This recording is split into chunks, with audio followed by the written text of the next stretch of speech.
नमस्कार, मैं हूं आपके साथ सबनाज और मेरे साथ टीवी 45 देख रहे हैं आप। टीवी 45 में एक बार फिर से आप सभी का स्वागत है। और झारखंड में विधानसभा चुनाव संपन्न हो चुके हैं। इस चुनाव में किसने जीत दर्ज की, इस बात से सभी वाकिफ हैं। आप भी जानते हैं कि इस चुनाव में जीत का सेहरा किसके सर सजा है। जी हां, हम बात कर रहे हैं हेमंत सोरेन की। हेमंत सोरेन की एक बार फिर से सत्ता में वापसी हो रही है, लेकिन इस बार एक अलग ही अंदाज और जश्न देखने को मिल रहा है, क्योंकि इस बार हेमंत की जीत की चर्चा हर जगह हो रही है। हेमंत की चर्चा हर जगह हो रही है कि कैसे हेमंत सरकार ने और हेमंत सोरेन ने बीजेपी को इस चुनाव में पछाड़ा और कितना शानदार प्रदर्शन किया। तो हम बात करेंगे हेमंत सोरेन के बारे में, हेमंत सोरेन की राजनीतिक करियर के बारे में, हेमंत सोरेन को विरासत में मिली राजनीति के बारे में। जी हां, आपको बता दें कि हेमंत सोरेन को राजनीति विरासत में मिली है। शिबू सोरेन के बड़े बेटे दुर्गा सोरेन के निधन के बाद हेमंत जेएमएम की राजनीति की धुरी पर रहे हैं। राज्यसभा सदस्य और उप मुख्यमंत्री की कुर्सी से होते हुए उन्होंने एक बार फिर से झारखंड की कमान भी अपने हाथ में ले ली है। जी हां, 10 अगस्त 1975 को हजारीबाग के पास नेमरा गांव में जन्मे सोरेन का प्रारंभिक जीवन उनके पिता शिबू सोरेन, जो झारखंड मुक्ति मोर्चा के नेता थे, उनकी राजनीतिक विरासत से प्रभावित था। झारखंड के सबसे युवा मुख्यमंत्री हेमंत सोरेन का राजनीतिक जीवन उथल पुथल से भरा रहा, लेकिन लचीला रहा, जिसमें कानूनी लड़ाइयां और पार्टी के आंतरिक संघर्ष भी शामिल हैं। आज 49 वर्षीय सोरेन आदिवासी अधिकारों के लिए एक सशक्त वकील बन गए हैं और उन्होंने राज्य के राजनीतिक परिदृश्य में एक प्रमुख स्थान बना लिया है। हालांकि हेमंत सोरेन का शीर्ष तक का सफर आसान नहीं रहा। कम उम्र में सीएम बनने से लेकर के आदिवासी समुदायों की मजबूत आवाज बनने तक उनके राजनीतिक करियर को कई चुनौतियों से आकार दिया गया है। जी हां, कई चुनौतियों ने उनके राजनीतिक करियर को आकार दिया। हालांकि शुरू में हेमंत को अपने पिता के उत्तराधिकारी के तौर पर नहीं देखा गया था, क्योंकि उनके बड़े भाई दुर्गा को उत्तराधिकारी घोषित किया गया था। लेकिन 2009 में उनकी असामयिक मृत्यु के बाद हेमंत राजनीतिक सुर्खियों में आ गए और उन्होंने राज्य का नेतृत्व संभाल लिया। हेमंत सोरेन जो महज एक नाम नहीं बल्कि झारखंड के लिए एक बड़ी शख्सियत है। महाजनी प्रथा और झारखंड आंदोलन के अग्रणी शिबू सोरेन की दूसरी संतान हेमंत सोरेन को सियासत विरासत में मिली है। हेमंत सोरेन ने पटना हाई स्कूल से इंटरमीडिएट की पढ़ाई की और बाद में Birla institute of technology Ranchi में दाखिला लिया। हालांकि बाद में उन्होंने पढ़ाई छोड़ दी और छात्र जीवन में राजनीति में उतर आए। अपने बड़े भाई दुर्गा सोरेन की अकाल मृत्यु के बाद हेमंत सोरेन झारखंड मुक्ति मोर्चा और प्रदेश की सियासी धुरी बन गए, जहां 2009 में राज्यसभा सदस्य के रूप में उन्होंने अपना राजनीतिक जीवन शुरू किया। लेकिन वहां उनका कार्यकाल अल्पकालिक रहा। उन्होंने 2010 में भाजपा के नेतृत्व वाली अर्जुन मुंडा सरकार में उप मुख्यमंत्री बनने के लिए इस्तीफा दे दिया। हालांकि 2012 में गठबंधन टूट गया, जिसके कारण राज्य में राष्ट्रपति शासन लग गया। इस झटके के बावजूद झारखंड का नेतृत्व करने का सोरेन का संकल्प कभी कम नहीं हुआ। हेमंत सोरेन ने 2003 में छात्र राजनीति में कदम रखा। वहीं 2005 में हुए विधानसभा चुनाव में हेमंत सोरेन दुमका सीट से जेएमएम के अधिकृत प्रत्याशी के रूप में उतरे, लेकिन उन्हें शिबू सोरेन के पुराने साथी स्टीफन मारांडी ने हरा दिया। दुमका विधानसभा सीट से स्टीफन मारांडी जेएमएम के प्रत्याशी के रूप में चुनाव लड़ते और जीतते रहे। 2005 में पार्टी ने मारांडी की जगह हेमंत सोरेन को उतारा। इसी वजह से स्टीफन मारांडी बागी होकर निर्दलीय प्रत्याशी के रूप में मैदान में उतर गए और उनकी जीत हुई। हेमंत सोरेन ने राज्य का नेतृत्व संभाला और सबसे युवा मुख्यमंत्री बने और पहली बार 2013 में मुख्यमंत्री पद पर वो विराजमान हुए। जी हाँ, 2013 में हेमंत सोरेन 38 वर्ष की आयु में कांग्रेस और राजद के समर्थन से राज्य के सबसे युवा मुख्यमंत्री बने और उनके सर पर पहली बार मुख्यमंत्री का ताज सजा। हालांकि उनका पहला कार्यकाल अल्पकालिक रहा, क्योंकि 2014 में भाजपा सत्ता में आ गई और सोरेन विपक्ष के नेता बन गए। हेमंत सोरेन 38 साल की उम्र में 2013 में प्रदेश की कमान संभाली। राज्य के संथाल परगना इलाके के बरहेट विधानसभा से दूसरी बार विधायक बने सोरेन पूर्ववर्ती भाजपा झामुमो गठबंधन में उप मुख्यमंत्री भी रह चुके हैं। 13 जुलाई 2013 को हेमंत सोरेन ने झारखंड के 9वें मुख्यमंत्री के रूप में शपथ ली। हेमंत को कांग्रेस, आरजेडी, अन्य छोटे दलों के 3 और 4 निर्दलीय समेत 43 विधायकों का समर्थन मिला। कांग्रेस ने इससे पहले भी जेएमएम का समर्थन किया था, लेकिन कभी खुद सरकार में शामिल नहीं हुई। इस बार हेमंत कांग्रेस को मंत्रिमंडल में शामिल करने में कामयाब हुए। अब हम चर्चा इस पर भी करेंगे कि सीएम हेमंत सोरेन नेता प्रतिपक्ष बने। जी हां, और ये है साल 2014, जब विधानसभा चुनाव में जेएमएम दूसरे नंबर की पार्टी बनी और हेमंत सोरेन नेता प्रतिपक्ष बनाए गए। विकसित झारखंड का सपना देखने वाले हेमंत सोरेन पर फिलहाल भ्रष्टाचार का कोई दाग नहीं लगा है। युवा होने की वजह से ऊर्जा से भरपूर हेमंत ने युवाओं में अच्छी लोकप्रियता हासिल की। इन दिनों वे जेएमएम में अंदरूनी कलह से दो चार हो रहे हैं। चुनाव में विधायकों के दल बदल को रोकने का भी उनके लिए एक बड़ी चुनौती सामने आई। पूर्ववर्ती बीजेपी शासनकाल में सोरेन नेता प्रतिपक्ष के रूप में चुने गए। उस दौरान तात्कालिक सरकार में उनके हमले और आंदोलन ने उनके राजनीतिक कद को काफी बढ़ाया। बीजेपी शासनकाल में छोटा नागपुर टेनेंसी एक्ट और संथाल परगना टेनेंसी एक्ट में बदलाव के सरकार के पहल का उनके नेतृत्व में पुरजोर विरोध किया गया। इतना ही नहीं, बेरोजगारी के मुद्दे पर भी विपक्ष ने उनके नेतृत्व में आवाज उठाई। 2014 से 2019 तक हुए अलग अलग आंदोलनों के बाद उनका राजनीतिक कद काफी बढ़ गया। हेमंत सोरेन के कैरियर में महत्वपूर्ण क्षण साल 2016 में आया, जब भाजपा के नेतृत्व वाली सरकार ने आदिवासी की भूमि रक्षा करने वाले कानूनों जैसे छोटा नागपुर काश्तकारी अधिनियम और संथाल परगना काश्तकारी अधिनियम में संशोधन का प्रयास किया। सोरेन ने आदिवासी अधिकार की रक्षा के लिए एक बड़े आंदोलन का नेतृत्व किया, जिससे न केवल उन्हें व्यापक समर्थन दिलाया, बल्कि सत्ता में उनकी वापसी के लिए मंच भी तैयार किया। 2019 में सोरेन ने अपने सहयोगी कांग्रेस और आरजेडी के समर्थन से मुख्यमंत्री की कुर्सी फिर से हासिल की। उनकी पार्टी जेएमएम ने 81 सदस्यीय झारखंड विधानसभा में 30 सीटें जीते, जो अब तक की सबसे बड़ी जीत थी जेएमएम के लिए, जो उनके नेतृत्व की बढ़ती लोकप्रियता का संकेत भी था। अब हम बात 2019 की करेंगे। जी हां, फिर साल 2019 भी आया और एक बार फिर झारखंड में चुनावी लहर उठी। झारखंड में विधानसभा चुनाव हुए और चुनावी नतीजे के बाद राज्य में बनी महागठबंधन की सरकार की कमान हेमंत सोरेन को सौंपी गई। 29 दिसंबर 2019 को उन्होंने दूसरी बार राज्य के मुख्यमंत्री पद की शपथ ली और फिर आया कोविड-19, जिसने देश और दुनिया को हिला कर रख दिया। और इस दौरान हेमंत के जरिया की कई प्रयासों की देश भर में चर्चा भी हुई। जहां हेमंत सोरेन ने जिन प्रयासों को किया, जो प्रयास किए, उसकी चर्चा पूरे देश में हुई। राज्य का शासन संभालने के 3 महीने के ही भीतर वैश्विक महामारी कोरोना से दो हाथ हेमंत सोरेन को करना पड़ा। इस दौरान हेमंत सोरेन के प्रयासों से लगभग 7 लाख प्रवासी मजदूरों को वापस उनके घर तक झारखंड के अलग अलग इलाकों में पहुंचाया गया। झारखंड देश का पहला राज्य बना जो कोरोना वायरस के दौरान पहली ट्रेन चली थी। साथ ही मजदूरों को लेह और लद्दाख जैसे दुर्गम इलाकों में प्रवासी मजदूरों को एयरलिफ्ट किया गया।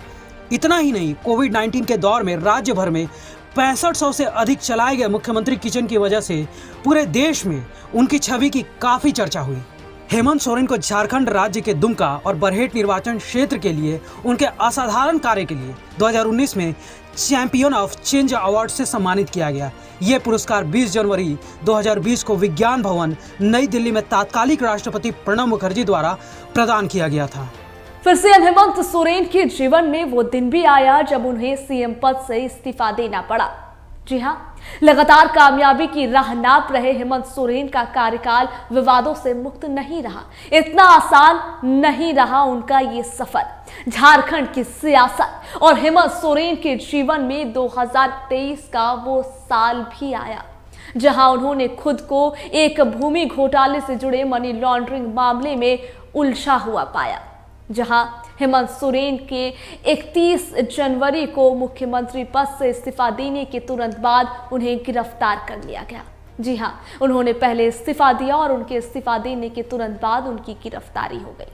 5 महीने जेल में रहने के बाद जून में झारखंड उच्च न्यायालय ने हेमंत सरकार को जमानत दे दी, जिसमें कहा गया कि उनके द्वारा अपराध करने की कोई संभावना नहीं है। सोरेन लगातार कहते रहे कि उनकी गिरफ्तारी राजनीति से प्रेरित थी और उन्होंने खुद को अपनी सरकार में कमजोर करने के उद्देश्य से की गई साजिश का शिकार बताया। इन चुनौतियों के बावजूद राज्य की जनजातीय आबादी के लिए उनकी सशक्त आवाज उनकी राजनीतिक पहचान का केंद्र रही है। मुख्यमंत्री हेमंत सोरेन जेल गए, लेकिन जनता को इंतजार उस मुख्यमंत्री का था जो उनके बीच कभी रहता था। और फिर एक बार मुख्यमंत्री जेल से बाहर निकले और अपनी जनता के बीच आए। जी हां, जेल से रिहा हुए हेमंत सोरेन और फिर से अपनी कमान यानी कि झारखंड की कमान संभाल ली। झाबुमो प्रमुख शिबू सोरेन के करीबी सहयोगी और पार्टी में नंबर 3 माने जाने वाले चंपाई सोरेन को हेमंत सोरेन की अनुपस्थिति में मुख्यमंत्री नियुक्त किया गया था। जब मुख्यमंत्री हेमंत सोरेन ने इस्तीफा दिया, वो जेल गए, तो उसके बाद सभी की सहमति से चंपाई सोरेन को मुख्यमंत्री बनाया गया। जब तक मुख्यमंत्री हेमंत सोरेन जेल में रहे, तब तक चंपाई सोरेन ने झारखंड की कमान संभाली और मुख्यमंत्री पद पर रहे। लेकिन जब मुख्यमंत्री हेमंत सोरेन जेल से बाहर आए तो चंपाई सोरेन से इस्तीफा ले लिया गया। जी हां, हालांकि समस्या उस वक्त पैदा होने लगी जब जुलाई में सोरेन की रिहाई के बाद पार्टी ने उनसे इस्तीफा देने के लिए कहा, क्योंकि पूर्व मुख्यमंत्री को उनकी गिरफ्तारी के 5 महीने बाद जून में झारखंड हाई कोर्ट ने जमानत दे दी थी। पूर्व मुख्यमंत्री यानी कि हेमंत सोरेन, क्योंकि हेमंत सोरेन इस्तीफा दे चुके थे और उस वक्त मुख्यमंत्री थे चंपाई सोरेन। अब देखिए, अदालत ने माना कि प्रथम दृष्टया वो दोषी नहीं थे। वहीं इस्तीफा देने के बाद चंपाई सोरेन ने कहा, जैसा कि आपको मालूम है कि हेमंत सोरेन जब जेल से बाहर आए तो तुरंत बाद चंपाई सोरेन ने इस्तीफा दिया, उनसे इस्तीफा लिया गया और इस्तीफा देने के बाद चंपाई सोरेन ने कहा कि जब नेतृत्व बदला तो मुझे जिम्मेदारी दी गई थी। आप घटनाओं का क्रम जानते हैं। हेमंत सोरेन के वापस आने के बाद हमने उन्हें अपना नेता चुना और मैंने इस्तीफा दे दिया। मैं गठबंधन द्वारा लिए गए निर्णय का पालन कर रहा हूं। उस वक्त ये शब्द थे चंपाई सोरेन के। 28 जून को हेमंत जेल से बाहर आ गए और ठीक 5 दिन बाद चंपाई सोरेन का इस्तीफा ले लिया गया और एक बार फिर कमान हेमंत ने अपने हाथों में ले ली। वहीं चंपाई सोरेन के इस्तीफा देने के 1 महीने बाद ये दावा करते हुए भाजपा में शामिल हो गए कि उन्हें अपमानित किया गया और वह लोगों को न्याय दिलाना चाहते हैं। भाजपा ने झामुमो कांग्रेस गठबंधन पर राज्य में घुसपैठ की इजाजत देने का आरोप लगाया। यह ऐसा मुद्दा था जो मतदाताओं के बीच जोर पकड़ता हुआ भी नजर आया, लेकिन हेमंत सोरेन भी मजे हुए खिलाड़ी थे। उन्होंने हर मुश्किल का सामना किया, नहले का जवाब दहले से दिया और विपक्ष की तरफ उठने वाले हर मुद्दे का जवाब मुद्दे से दिया। यह आदिवासी को सशक्त बनाने तथा राज्य के आर्थिक विकास का लाभ उन्हें मिले, इसी उद्देश्य से की गई पहलों में अग्रणी रहे। उनके नेतृत्व में राज्य सरकार ने आपके अधिकार आपकी सरकार आपके द्वार योजना की शुरुआत की, जिससे सेवाएं लोगों के दरवाजे तक पहुंची। हेमंत सोरेन ने महिला वोट बैंक पर फोकस किया और महिलाओं के लिए मैया समान योजना लागू की। हेमंत ने पूरे चुनाव में आदिवासी अस्मिता को मुद्दा बनाया। अब हम बात 2024 झारखंड विधानसभा चुनाव की करेंगे, जहां पर जेएमएम और हेमंत को एक बड़ा झटका भी लगा। जी हां, अब एक बार फिर चुनाव की बारी आती है। झारखंड में चुनावी बिगुल बजा और चुनाव आयोग ने 15 अक्टूबर 2024 को झारखंड विधानसभा चुनाव की तारीखों की घोषणा की, जिसके बाद से सभी दल अपनी अपनी तैयारियों में जुट गए। नेताओं की रैलियां शुरू हो गई, झारखंड में बड़ी बड़ी जुलूस और सभाएं होने लगी। लेकिन उन सब से पहले चुनावी तारीखों के ऐलान से पहले जो हेमंत सोरेन और जेएमएम को झटका लगा वो ये था कि पूर्व मुख्यमंत्री और जेएमएम के कद्दावर नेता चंपई सोरेन ने पार्टी से इस्तीफा दे दिया और वो बीजेपी में शामिल हो गए। उसके बाद ये अटकलें लगने लगी कि कहीं ना कहीं जेएमएम कमजोर पड़ जाएगी, लेकिन जो जेएमएम, हेमंत सोरेन और गठबंधन का प्रदर्शन रहा वो सभी के सामने है। जी हाँ, नेताओं की रैलियां शुरू हुई, झारखंड में बड़ी बड़ी जुलूस और सभाएं होने लगी, झारखंड में स्टार प्रचारकों के चेहरे चमकने लगे, झारखंड टिमटिमाने लगा, जगमगाने लगा उन स्टार प्रचारकों के चेहरे से जिन्हें झारखंड बुलाया गया। क्या पक्ष क्या विपक्ष सभी ने खूब जोर आजमाइश की। इंडिया गठबंधन से लेकर के एनडीए के दिग्गज झारखंड पहुंचने लगे और जहां सभी ने जनता को लुभाने और वोटों को साधने की खूब कोशिश की। जी हां, जनता को लुभाने और वोटरों को साधने की कोशिश सभी की तरफ से की गई। पीएम मोदी, नड्डा, शाह, राहुल, खड़गे, हेमंत और खुद सीएम हेमंत सहित हेमंत सोरेन के जेल जाने के बाद जेएमएम के कमान को संभालते हुए चुनाव में सक्रिय हुई कल्पना सोरेन ने ताबड़तोड़ रैलियां और सभाएं की। में भी हम बीजेपी सरकार बना सकता हो, ये हमारा सामूहिकपन होना चाहिए। रोटी माटी बेटी के यहाँ में बीजेपी का उम्मीदवार है, वहाँ बीजेपी को, जहाँ आंसू का उम्मीदवार है वहाँ आंसू को, जहाँ लोजपा का कैंडिडेट में एनडीए का सरकार इस बार बनाना है और नया झारखंड को हमें बनाना है। भाजपा में महिलाओं को सम्मान मिल रही है। प्रधानमंत्री जी ने 33% महिलाओं को आरक्षण दिए हैं, तो महिला जरूर जीतेगी और महिलाओं जीत कर आगे बढ़ेगी ताकि और महिलाएं के भी घर से निकलने का मौका मिले। हम लोग नगर निगम में पार्षद रह चुके हैं, आज भी निवर्तमान समय में हम लोग पार्षद हैं।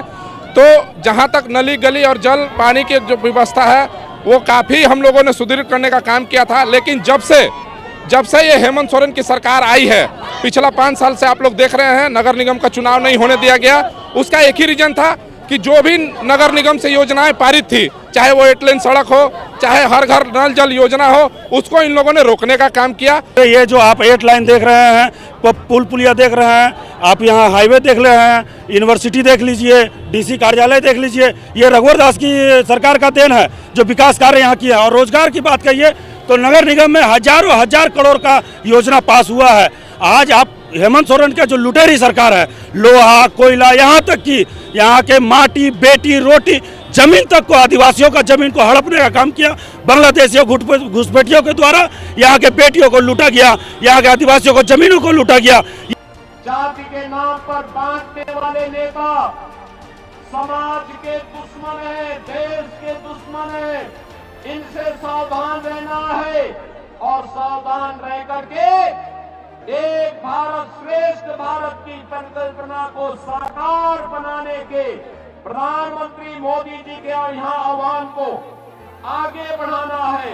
विकसित भारत की परिकल्पना को आगे बढ़ाना है और विकसित भारत की इस परिकल्पना को आगे बढ़ाने के लिए आज मैं आपके बीच आया हूं आपसे कहने के लिए। भारतीय जनता पार्टी गठबंधन ने राजमहल विधानसभा सीट पर श्री अनंत कुमार ओझा जी को अपना प्रत्याशी बना करके उतारा है। अनंत ओझा जी को चुनाव जिता करके भेजेंगे। मैं कहना चाहूंगा, एक तो सारा समाज एक हो जाए, ये जातियों में बांटने का प्रयास करें। हम एक है, मोदी जी का एक है तो हमें एक कहना है।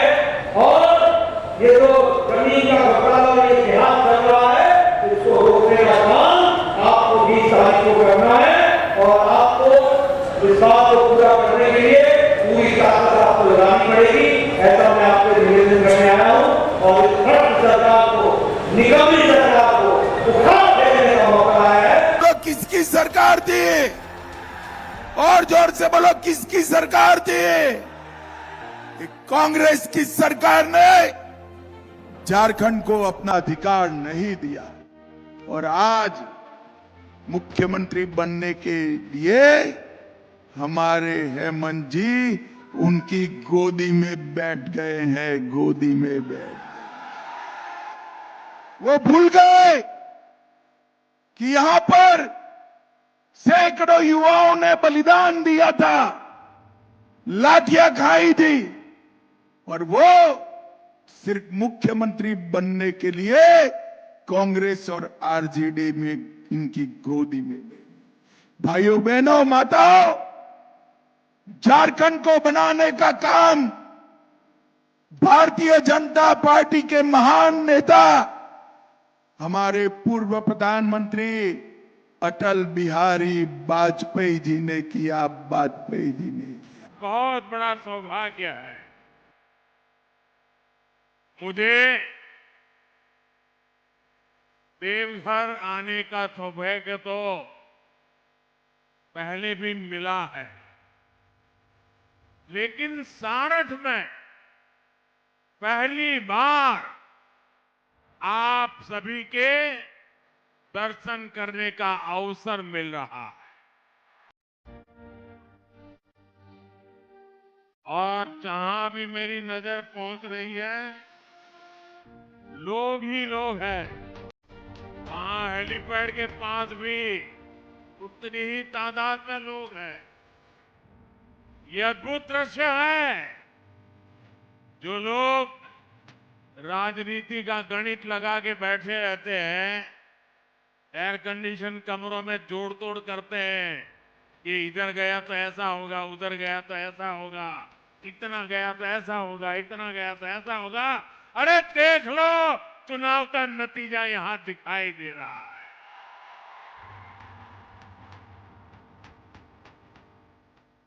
ये झारखंड में बीजेपी एनडीए सरकार की गारंटी मैं देख रहा हूं। यहां पर गारंटी।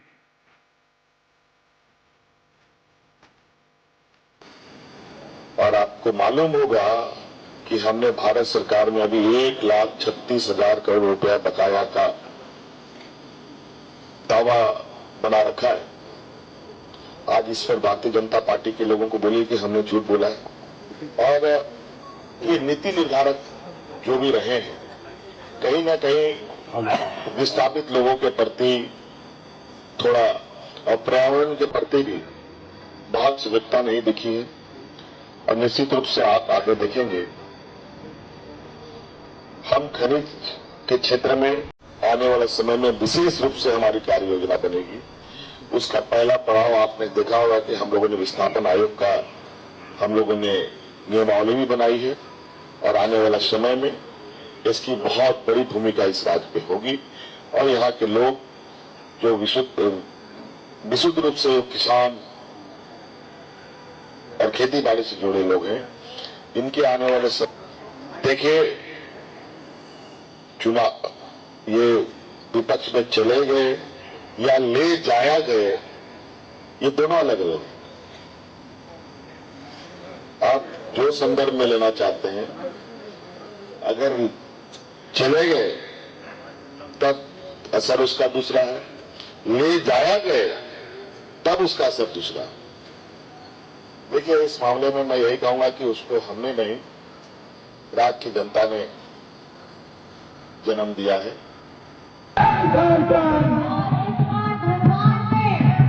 हमारे भैया को विधायक बनाइए, ये संकल्प लेकर के जाना है। और हेमंत सोरेन जी को फिर से मुख्यमंत्री बनाना है, ये संकल्प लेकर के सभा से जाना है। और हेमंत सोरेन जी भी अपनी उनकी जीततोड़ मेहनत है कि झारखंड को अव्वल दर्जे में लेकर के जाना है, ये उन्होंने संकल्प लिया है। आप सभी से अरदास करना चाहती हूँ, आपे को यहाँ अरदास कर दिया, नेहोर कर दिया कि आपे दुलार आपे गाड़े 20 तारीख रे अस्तार रे एक क्रम संख्या 1 रे बढ़ती से बढ़ती वोट एक करते हैं आपे गाड़े एनो पे और दादा को विधायक बना पे। अब सभी दिग्गज चुनावी रण में कूद चुके थे। झारखंड की फिजा सियासी हो चली थी। बयानों और आरोपों का दौर था। लगातार बाहरी नेताओं का आगमन झारखंड में हो रहा था। जनता को साधने और जीत दर्ज करने को लेकर दोनों तरफ से जोर आजमाइश जारी थी। योजनाओं की बौछार होने लगी। कई मुद्दे जोर पकड़ने लगे, जैसे महिलाएं अलग वोट बैंक। जुलाई 2024 में कुर्सी संभालने के बाद हेमंत सोरेन ने महिला वोट बैंक पर फोकस किया। सोरेन ने महिलाओं के लिए मैया सम्मान योजना लागू की तो बीजेपी गोगो दीदी का योजना का ऐलान किया। वहीं हेमंत ने पत्नी कल्पना को भी चुनावी मैदान में उतार दिया।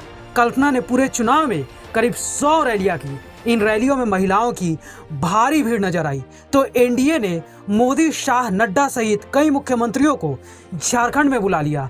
वहीं सीता सोरेन, चंपाई सोरेन के सहारे बीजेपी ने आदिवासियों को साधने का पूरा प्रयास किया, लेकिन झारखंड के आदिवासी बहुल इलाके में हेमंत एक तरफा जीतते नजर आए। हेमंत पूरे चुनाव में आदिवासी अस्मिता का मुद्दे को ज्वलंत रखे। हेमंत ने पूरे चुनाव में आदिवासी अस्मिता के मुद्दे को जीवंत रखा। इस चुनाव में बात कुड़मी वोटर्स की भी हुई, क्योंकि कुड़मी वोटर्स झारखंड में निर्णायक वोटर माने जाते हैं, खासकर कोल्हान और कोयलांचल इलाके में। और इस तरह इस बार के चुनाव में कई मुद्दे देखने को मिले। और फिर झारखंड में 23 नवंबर का वो दिन भी आया जिसे चुनाव आयोग ने फैसले का दिन था बताया। जी हां, झारखंड में चुनाव हुए और कहा गया कि 23 नवंबर को नतीजे आएंगे, मतगणना होगी। सुबह से ही वोटों की गिनती शुरू हुई और परिणाम सबके सामने आ गए। जी हां, चुनावी दंगल में सभी ने देखा कि हेमंत सोरेन और उनकी पार्टी जीत की ओर बढ़ रही है। झारखंड में ये पहली बार हो रहा है जब कोई पार्टी मजबूती से सत्ता में वापसी कर रही है। झारखंड में हेमंत सोरेन 24 साल का रिकॉर्ड तोड़ते नजर आए और झारखंड की राजनीतिक इतिहास में ऐसा पहली बार हुआ जब कोई सरकार अपना कार्यकाल पूरा कर दूसरी बार सत्ता में वापस आई। झारखंड विधानसभा की 81 सीटों के चुनाव परिणाम ने एक बार फिर हेमंत सोरेन की राज्य की कुर्सी सौंप दी। राज्य में जेएमएम नेता और मौजूदा मुख्यमंत्री हेमंत सोरेन ने तकरीबन अकेले दम पर बीजेपी के तमाम दिग्गजों को मात दी। ये एकमात्र राज्य है जहां विधानसभा चुनाव में विपक्ष के इंडिया गठबंधन के लिए अच्छी खबर आई। झारखंड में बीजेपी की तरफ से खुद प्रधानमंत्री नरेंद्र मोदी, गृह मंत्री अमित शाह, असम के मुख्यमंत्री हिमंता बिस्वा शर्मा, केंद्रीय मंत्री शिवराज सिंह चौहान, मध्य प्रदेश के मुख्यमंत्री मोहन यादव, उत्तर प्रदेश के मुख्यमंत्री योगी आदित्यनाथ जैसे कई नेताओं ने चुनाव प्रचार में अपने आप को झोंक दिया। लेकिन हेमंत सोरेन ने साबित कर दिया कि वो आदिवासियों के सबसे बड़े नेता है और वो ही आदिवासियों के सबसे बड़े नेता है। उन्होंने झारखंड में आदिवासी मूल निवासी का मुद्दा उठाया और खुद को धरती पुत्र बताया, जिसमें वो सफल रहे। हेमंत सोरेन झारखंड के लोगों तक ये संदेश पहुंचाने में सफल रहे कि अगर बीजेपी की जीत होती है तो राज्य का शासन दिल्ली से चलेगा, और यहाँ के लोगों ने स्वीकार नहीं किया कि राज्य का शासन दिल्ली से चले। झारखंड की 81 विधानसभा में से 28 सीटें ऐसी हैं जिन पर आदिवासी वोटर्स का दबदबा है।